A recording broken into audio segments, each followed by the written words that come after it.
Hi players, bonjour from Paris, my name is Asaf and welcome to my channel Easy Board Games. Today I'm going to show how to play Flying Gang that was designed by Dirk Blech. And by the way, Dirk, thank you so much for the beer, that is super awesome. As always, if you learned something new or saw something that you like, please consider subscribing to the channel, becoming a member, or just liking and commenting on the video. Ready to see how it goes? Let's go to setup. Alright guys, so after we have placed the board at the center of the table, we're going to spread the different components on and around it. Starting with the cards that we can see right over here, we have three different type of cards. So over here in the big pile, we're going to have the sea movement cards. Right next to it, we're going to have the quest cards. And at the bottom over here, we're going to have the treasure cards. On the other side of the board, the other cards that we have are first of all the political cards that are numbered between 1 and 8. And pay attention that each number has 4 cards. So we're going to take each type of card, we're going to shuffle it, and then we're going to place it next to the board, for example, like I did over here. At the bottom, and unrelated to the political cards, we have two other deck of cards that can be left faced up. One of them are the different ships that we'll be able to buy in the course of the game. And right over here to the right, we're going to have the different upgrades that we'll be able to buy to our different ships. At the bottom of the board right over here, we're going to shuffle all the city needs tokens, and we're going to draw 3 random ones. On the other side of the board, we're going to have the different resources, and we have 4 types of resources, starting with rum, tobacco, cotton, and sugar canes. Next to it, we're going to have the supply of gold and the different dice, for example, for the attacker, the defender. Then we're going to have the components on the board itself, starting with a windrose D8 that we're going to place right over here. Trade table, we're going to have 4 markers to indicate the current price of the different goods. So at the beginning of the game, we're going to have all the markers in the central column. Above it, I have placed the neutral reinforcement tokens, and this is something that we're going to see a little bit later on. Each player is going to choose, or you can set it up randomly, one of the 4 factions that we have over here, one of the 4 countries. We're going to have, as you can see right over here, France, but we also have Netherlands, England, and Spain. On the board itself, we can see a few things. First of all, this is the starting ship that is already printed on the board itself. Now, over here, we can see that we have the starting resources, and those are 5 barrels of rum. Also, we're going to start with 5 gold coins, and also we're going to draw 2 of the quest cards. We're going to leave one of them with us, and the others we're going to put at the bottom of the deck, facing down, of course. Now we're going to take a few markers and we're going to spread them in the different places. So for example, with the crew, we're going to have 4. So that means that the marker that is also highlighted in a different color is going to be left on 4, and so on. Also, we're going to take one of our markers and place it in our current political situation. In our case, since this is the beginning of the game, it's going to be on green, that is friendly. So now going back to the main board, we're going to also take one marker from each country that is playing. So off the screen, I also placed the Netherlands, and I have placed 2 markers right over here on the number 0. So again, that is to show how many pirate points each player has right now. Again, since this is the beginning of the game, each player has 0 pirate points. The last thing that we're going to do is to place the corresponding miniature in their starting city. So the Netherlands is going to be orange, France is going to be blue. And how do we know which one is the starting city? We're going to see a print of a city icon right over here, and we're going to see the flag of the corresponding country. In Flying Gang, we're going to play the captain of a ship from one of the 4 different countries that we have mentioned before in the setup. And this is kind of a sandbox game, plus minus, that we'll be able to do different things, like moving from one sea area to another, encounter different ships that some of them will be able to fight, some of them we would like to avoid, some of them will attack us even if we don't want to. Also, we'll be able to interact with the cities, and we'll be able to attack them and even place there a governor. Selling and buying some of the goods that we have talked about before. Also, we'll be able to buy new ships and also upgrade the inside of our ships, like cannon sails and so on. Now, different actions from what we have mentioned are going to credit you, sort of speak, with the pirate points. Now, the first player that is going to reach 24 pirate points is the player that is going to try and challenge the captain of the flying gang in an epic end-of-game battle.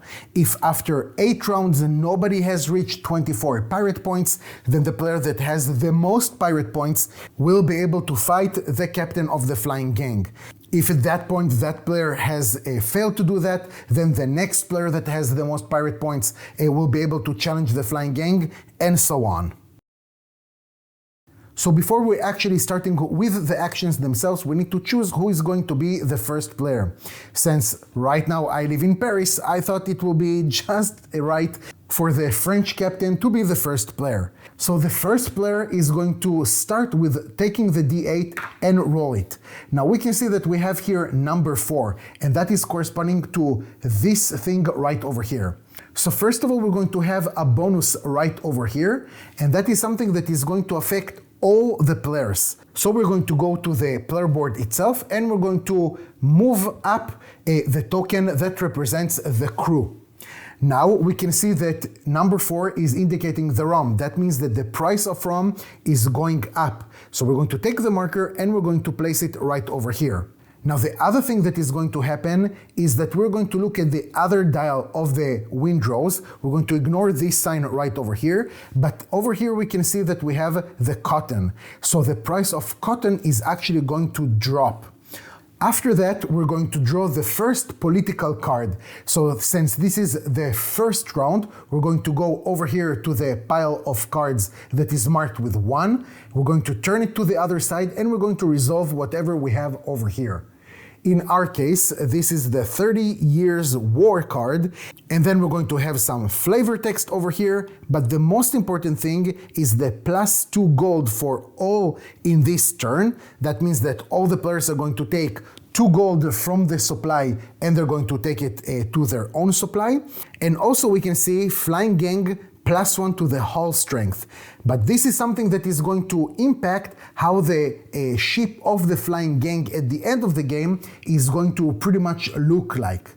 Okay, so we're going to leave this card just like this, face up, available for all the players to see, and we're going to move on. So let's talk about the first types of actions that we can do, and those are city actions.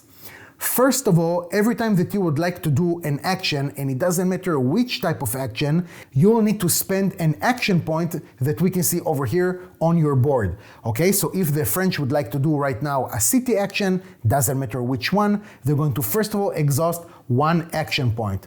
So we're going to drop it from 5 to number 4. The first possible action to do in the city is to trade. And trade is a general thing for buying or selling the different goods. And as you can see, the different cities have next to them different icons of the resources. That icon is telling us what kind of goods that city produces. Now, when a city is producing something, that means that we will not be able to sell to them that type of good. When we want to buy that type of good from that city, the price will be reduced, right? Because they have a lot, they want to get rid of it. So every time that we want to buy a type of good that we can see right over here, we can go to the trade table, and we're going to look at the left number that we can see from our marker. Okay, so if the tobacco right now, the French are in Guadeloupe and they would like to buy some tobacco, it's not going to cost them 3, it's actually going to cost them 2. So for each 2 gold that they're going to spend, they're going to receive 1 resource. If they would like to sell some goods, right now each player has 5 barrels of rum, we're actually going to look at the current price that we can see with a marker. So if I would like to sell rum right now, for each barrel of rum that I'm going to sell, I'm going to receive 2 gold. Now in this city, since it has the value of 4, we can do maximum of 4 actions in the city. It's kind of simulate that this city is bigger and we can do more things in it. Also, I would not be able to buy or to sell more than the number that is written right over here. So again, the bigger the city, the more things I will be able to buy and more things I will be able to sell. Also, I want you to pay attention to what we have over here. Those are the tokens of the city needs. So let's say, for example, that we have right over here in La Vega, that is the city that we have over here. This city needs sugarcane. So let's say for our example that we do have some sugarcane to sell. If we are arriving over here, we can sell again up to 2 sugarcane, right? We cannot sell more because this is a level 2 city. But for each sugarcane that we're going to sell, we're going to receive the maximum amount of gold on that specific track. After we have done that, we're going to discard this token right here, and we're going to draw a random new token to take its place. The next action that I can do, if I have the money of course, is to buy a ship. So again, when we're looking at the player board, we can see that we have 3 types of ships. The first one is the sloop, right? That is the one that we're starting with. Then if I would like to buy a bigger ship, I will have to go through the pinnace. And then later I will be able to upgrade it into a brig. Now pay attention that these ships that we'll be able to buy and also the upgrades that we'll talk about in just a few more seconds, those are things that I will be able to do from turn 1 to 3. So even if I have the money, I will not be able to immediately buy, for example, a bark, right? Because over here we can see that it's only going to start from turn 4. So again, when I want to buy a ship, I'm going to take this deck of cards right over here. I'm going to look for the ship that I'm interested at. So in our example, it's going to be this one right over here. And we can see that to buy this ship, it's going to cost us 12 gold. Okay, what you can see on the other side is how much money I'm going to receive if I would like to sell it. And now, as you can see, we're going to have a new ship. We're going to just place it right over here. And pay attention also that we're going to have some new parameters. Right now we can see that for the crew, we're going to have immediately 5 people, but that is okay because we already had 5 with the bonus of the windrows. Also, now we can see that instead of 5 resources, that was our capacity limit with the starting boat, right? This is why we started only with the 5 resources. Now we're going to have the limit of 8 resources that we can carry on our ship. And pay attention that if you can see right over here, we have the flag of Spain. That means that if you're playing the Spanish player and you're having this kind of ship, then you'll be able to have a +2 to this limit of the cargo. Over here, we can see that we're going to have our hull is going to be at strength of 5. It is already the strength of 5. If we were the player of the Netherlands, we would have had a +1. In a similar way, if we would like to buy an upgrade for the ship, okay, those are the cards that we can see right over here, and we'll be able to buy different things. Now, when we're looking at the different cards, for example, let's look at hammocks right now. First of all, this hammocks is something that we can buy actually on turn 1, so there is no problem with that.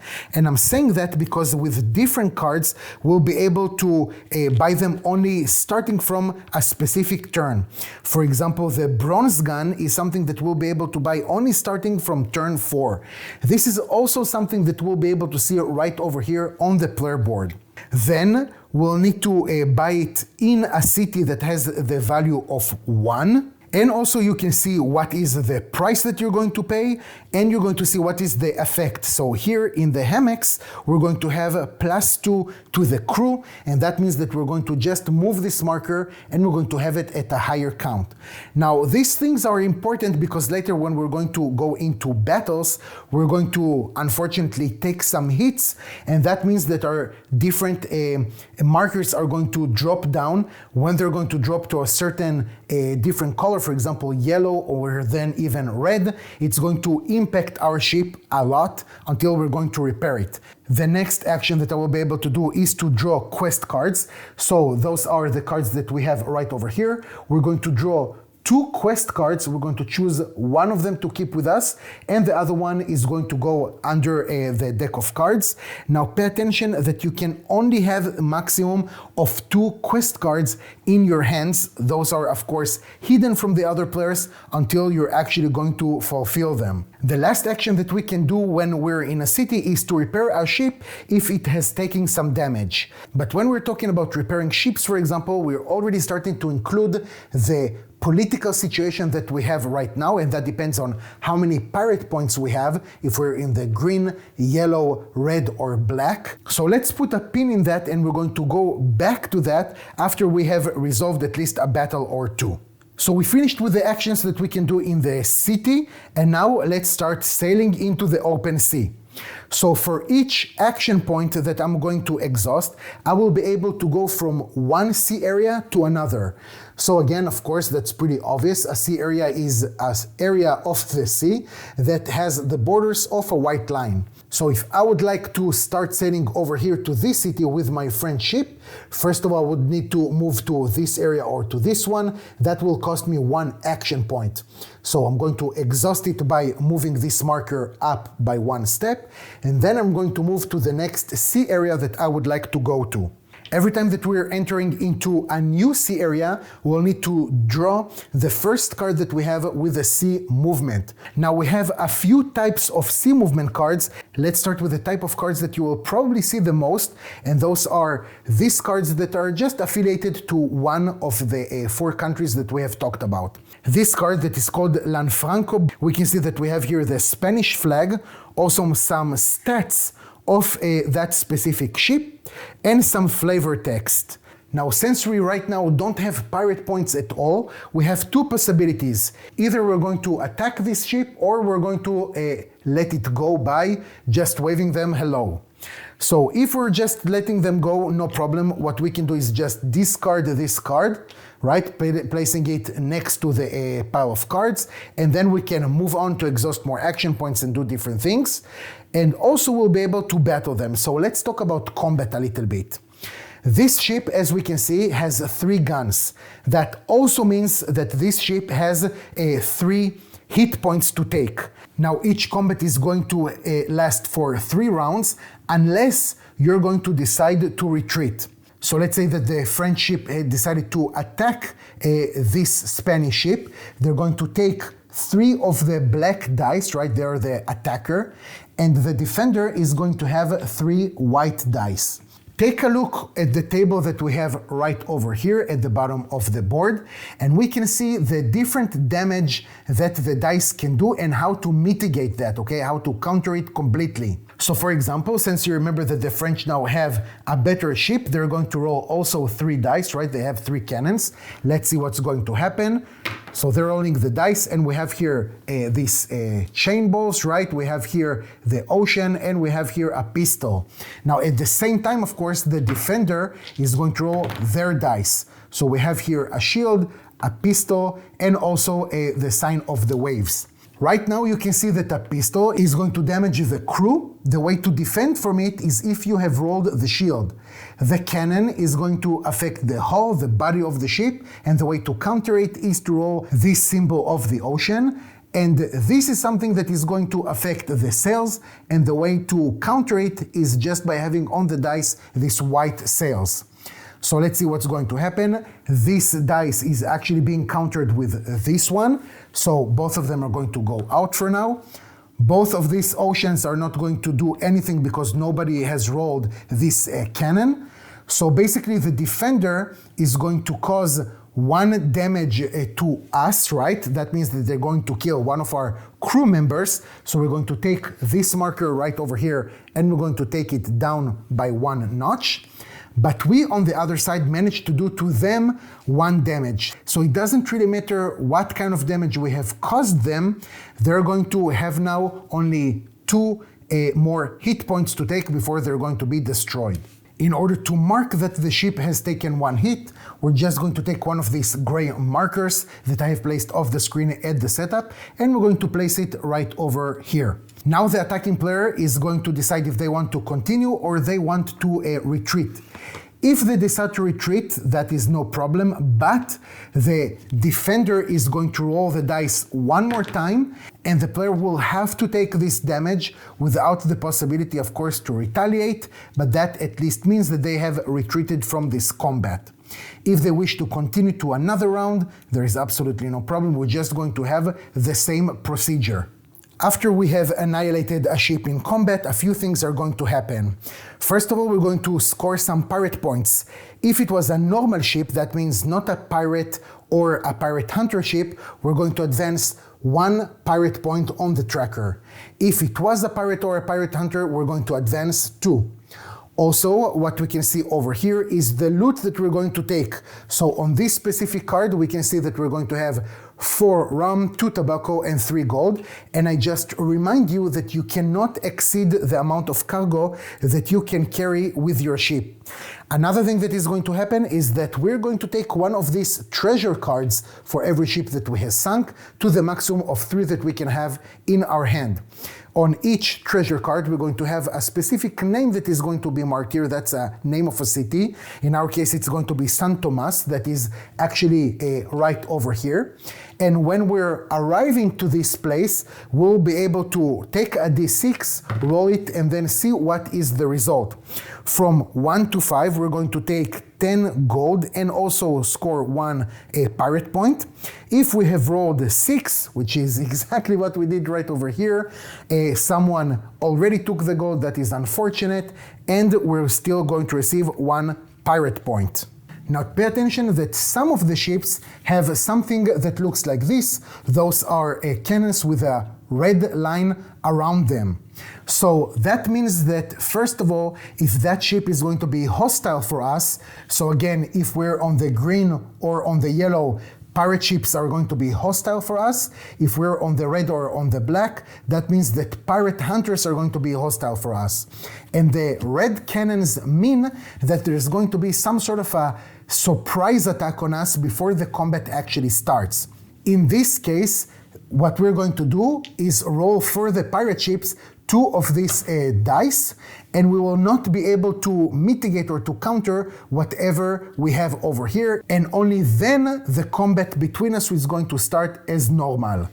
Even if we're going to attack a ship that was not hostile for us in the beginning, like this pirate hunter while we were still on the green side, still that ship is so good that they will be able to roll dice according to how many red cannons they have before the combat is actually going to start.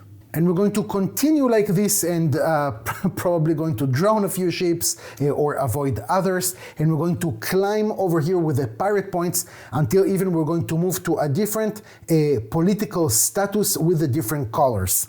Now hold on with that before we're going to go to what that actually means. But I also want to tell you that you can attack the cities themselves. So let's say that at some point the French ship arrives over here into La Vega. First of all, this is something interesting. We can see that this city has 2 cannons. So again, we can start a battle over here, but there is quite the difference. First of all, the city, the defender, is going to roll the number of dice that we can see over here, but it always means double hits. So this means that if the defender is going to roll 1 of these cannons, for example, it will actually be considered like 2 of these hits, 2 cannons. So attacking and conquering a city is quite difficult.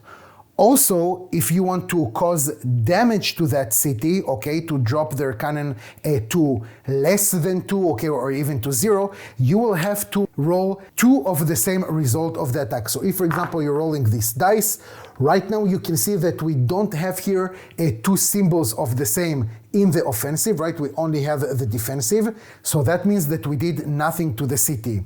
We're only going to affect the city if we have rolled the same symbol twice. And of course, don't forget that this is only in the condition that the city itself didn't mitigate at least with 1 die, 1 of these symbols. If we are going to manage to do that, let's say that this is the result right now, we did do damage over here to the city, and that means that this city is hurt, and from the next combat round, they're only going to have 1 combat die. If at some point we have managed to conquer the city, that means we have dropped it to 0. That means, first of all, that this city will be considered as a pirate city and not a city like we can see over here with the normal flags, right? That belongs to a certain country.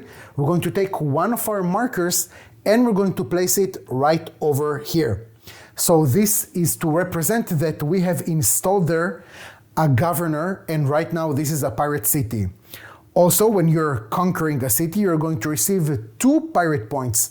Also, we have here some events. So again, you're going to draw a card and you're going to read the text and you see what's going to happen. For example, in this card that is called Shipworm, we can see that we're going to have -1 to our hull. So we're going to take our tracker of the hull and we're going to drop it by 1. After all the players have taken their turn, what we're going to do is move the tracker to the next turn, and again we're going to have the same thing.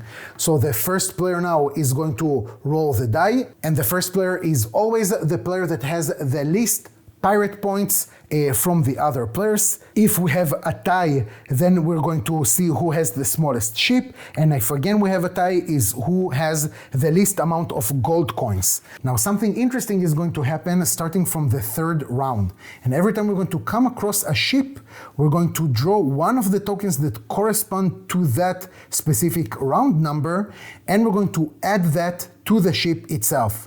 So here, for example, they instruct us to put one of the tokens from number 2, right? This is the second square. So we're just going to take it, flip it to the other side, and we're going to add that to the ship. In our case, if I'm not mistaken, it means that these guns are upgraded and this ship will be able to re-roll one of their dice in a combat round.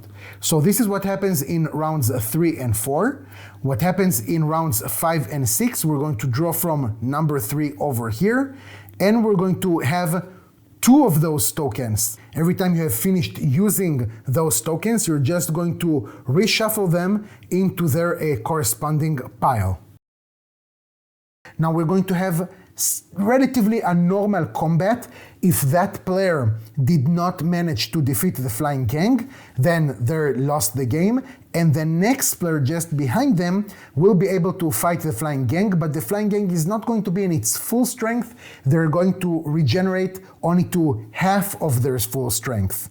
And again, we're going to have the same thing. If they have lost, then it's too bad for them, and the next player will take their chance, and if they won, then they are the winner of the game. And that's it, you guys. Thank you so much for watching. I truly appreciate it. Take care, and I'll see you next time.